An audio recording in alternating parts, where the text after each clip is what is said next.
Welcome to Subramani. Very rarely do I do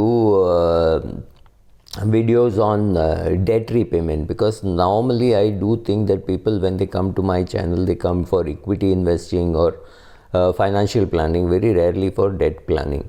So here are some of the videos, simply because some older people have asked me about debt reduction, especially for their children. There was this young boy, I don't know his age, who was a counselor, called me and said this guy's got into a lot of debt and he's got a poor debt score, which means he's about 29-30, and they wanted some basic simple steps. And I said, really, the steps are very simple.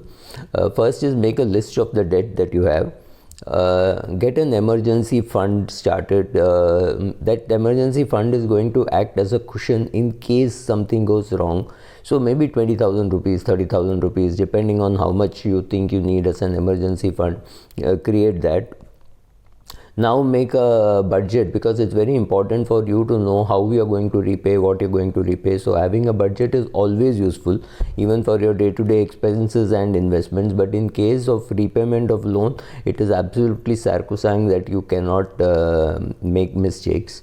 More importantly, don't think that suppose you have decided to repay 25,000 every month of your debt, and 1 month you're able to do 18, next month you're able to do 19, the month after that you're able to do 22. Don't kill yourself for not reaching that 25, because 25 is a number which a person who's perhaps very clear in what he's able to do will do. You will be able to do it, but maybe after 4-5 months. So don't kill yourself saying, oh, I should have done this, I should have. Don't do that. Very important, at least in the Indian context, if you think your parents can help, seek help.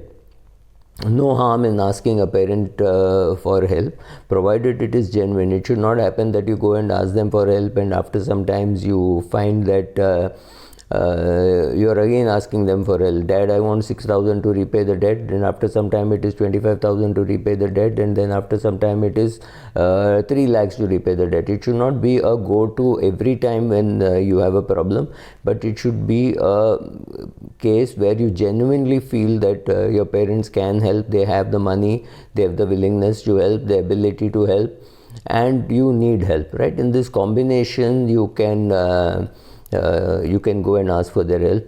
Do a detailed analysis. In fact, I would think write a 400-word essay on how you got into debt and what you're going to do to come out of it. Because what happens, sometimes you get cheated by friends. When I mean cheated by friends is, you go out, you spend a big amount of money, and they're supposed to pay you, but they don't pay you, right? Or you bought a big phone, expensive phone, and therefore you got into debt. Find out the reasons why you got into debt. If it is just that every month you are trying to live on your credit card and spending more than what you are earning, then you need a basic change in lifestyle. Repaying debt is not going to happen very easily. If your income is 20,000 rupees, you have to live within 20,000 rupees. If your income is 50,000 rupees, you have to live within 50,000 rupees. In fact, you should be saving 10, 20, 30% of your income, depending on what life stage you are. But if it's a lifestyle change which is required, it's like, somebody who wants to reduce weight has to perhaps make major changes in their eating habits. When you're eating out, it's very common to find that when you go out and eat, you overorder. So when you overorder, the most important thing is to return food saying, I don't want this. You have to pay for it anyway. But don't eat it just because you have overordered. And I see this very often people do, especially when they are eating out, right? After you have made a list of your debt, after you made a list of your budget, how you're going to repay, then there are 2 ways to repay. One is to say, okay, I've got debt from 8 places, so I will keep on reducing. So I will repay the smallest debt first.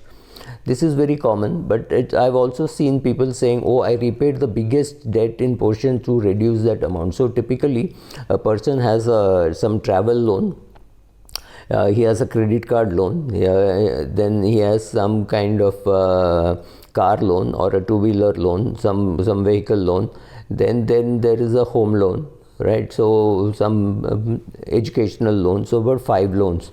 Now, from a tax point of view, it's better to keep the educational loan and the home loan and repay the other loans. Now, what they do is they start repaying the smallest loan, which could be the personal loan. That's great, because it happens to be the cheapest loan, the most expensive loan, and the smallest loan. But there are some people who will say, no, I had a big 50 lakh housing loan, so I started repaying that first. That does not make sense. So choosing the priority. Now in US, they call it the snowball effect. You start repaying all, you first find out what is the minimum that you have to pay for each loan, and then you start repaying. You have to pay the minimum in every loan, and then you choose to put a bigger chunk into the most expensive loan. So if you have a personal loan of 3 lakhs because you took to buy a house, start repaying that first, because it is likely to be the most expensive. Maybe it is at 21% or it is at 30%. If you have a credit card debt, that is at 42%. So first the credit card debt goes. So when you make your list, make a column saying which is the most expensive loan. I would think my suggestion would always be to repay the most expensive loan first. If that happens to be the smallest loan, great. Even if it happens to be bigger than other loans, suppose your personal loan is bigger than your credit card loan, I would still insist that you repay the credit card loan, because it is now going to improve your credit score also. So first repay the credit card loan, then repay the personal loan, and then repay the some other loans that you have, maybe a car loan, and then the educational loan, and then the home loan. I would prioritize like that. But there are people who would think, no, let me get rid of the smallest loan. My smallest loan is the educational loan, or my smallest loan is something else. So they'll start repaying that first. Whatever suits you, ultimately you have to repay. Now what you can do is go to your parent and say, okay, I have a total debt of 9 lakhs other than my home loan. Give me 9 lakhs, and I will pay you interest, which you should pay at whatever rate, maybe at 11%, 12%, which is good for them, because they must be getting 7% in the bank, and it's good for you because you're paying at least 14, 15%, if not 22%.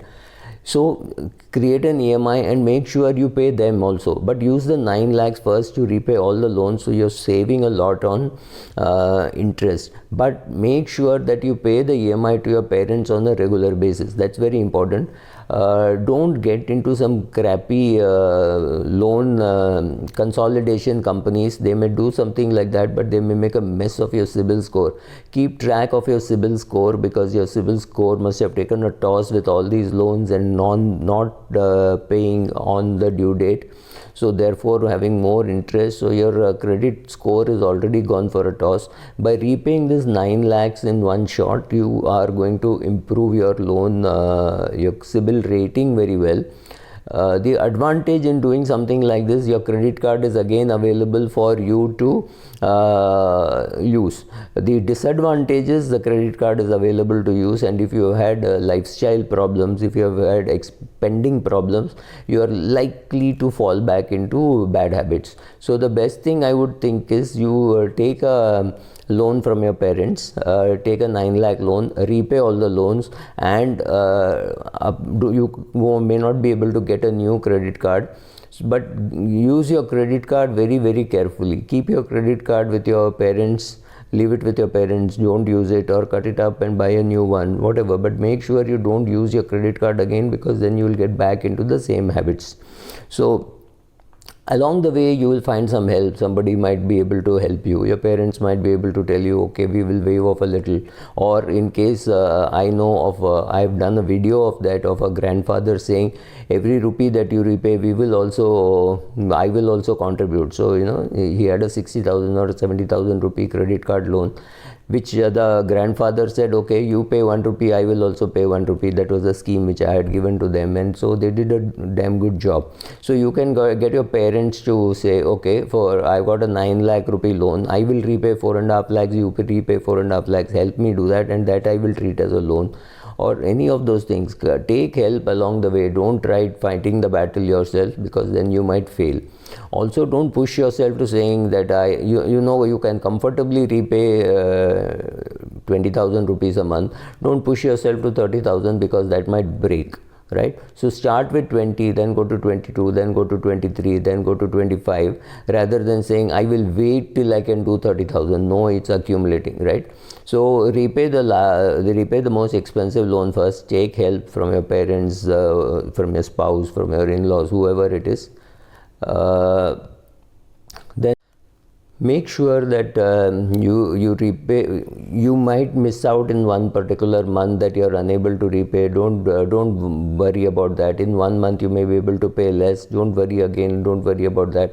Make sure that you reduce your expenses. In fact, I would think that during this period, if it is necessary and you have moved out of your parents' house, move back to your parents' house and try saving some rent, right? So if you can do that, and whatever you can do to collect money to repay the loans, cut the eating out, cut the private transport. Even if you have a car, it doesn't mean you have to use it every time. Use it less. Use a two-wheeler instead of a car. Use a public transport instead of using your car, right? All these things will put some money into you. 100, 200, 500, 1000. Don't bother too much. Whatever you can, repay the loan. And like I said, write that article about why you got into debt and what you can do to come out of it. Because if it is a lifestyle thing, then you need a dramatic change in your lifestyle, which is very negatively speaking. Positively speaking, you need to increase your income, maybe do some side business, maybe do some consulting, maybe you find a new job which pays more. So whatever extra that you are getting, use that to repay the loan.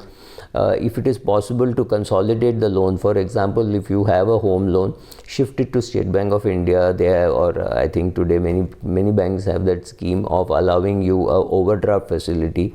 So you can use that overdraft facility to repay all the other loans. So that is another very good thing. But remember, what you are doing is you are securitizing, you are increasing your secured loan and you are reducing your unsecured loans.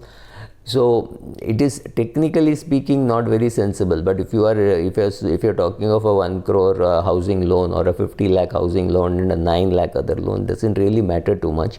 But start taking money from your say SBI or whoever home loan credit facility. You are going to dramatically reduce the cost of funds, which also you can do by borrowing from your parents. But if your parents can't give for whatever reasons, or your in-laws can't give, won't give, whatever, or they are not very confident of your ability to repay, say you are 34 years of age and you have run into this kind of a debt problem, they may say, oh, what new is this guy going to do? I will not give him a loan. So in such cases, your housing loan mortgage facility against which you can borrow is a very good thing to do, because it will reduce the cost of your loan. And more importantly, once you understand that you have no control over yourself, cut that credit card and throw it away. Perhaps the credit card is a great thing, but you are not qualified to use it because you run into debt. So see what you have done, see how you want to come out. There are companies which can help you, seek their help, but be very careful about what help they are giving, and use your common sense. If they tell you, oh, we can do all this, we can negotiate, we can reduce the principal amount and not just the interest, they may be bluffing. So be very careful about taking help from such people. There are very few. They are not regulated as of now. So you have to be careful whose help you are seeking. Thank you.